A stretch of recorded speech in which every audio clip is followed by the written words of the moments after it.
ခင်မောင်ဝင်းနိုင်နိုင်တာဦး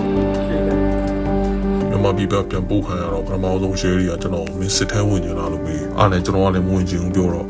ကျွန်တော်နဲ့ငင်းခုန်ပြီးဖြစ်ကြတာအဲ့ချိန်မှာအဲ့ရကျွန်တော်ကောင်းတနက်နဲ့ထောက်ပြီးတော့သူတို့ကကျွန်တော်ကောတောင်းမှရှိတဲ့အချောင်းနဲ့တရင်နဲ့ကိုခေါ်သွားကြတယ်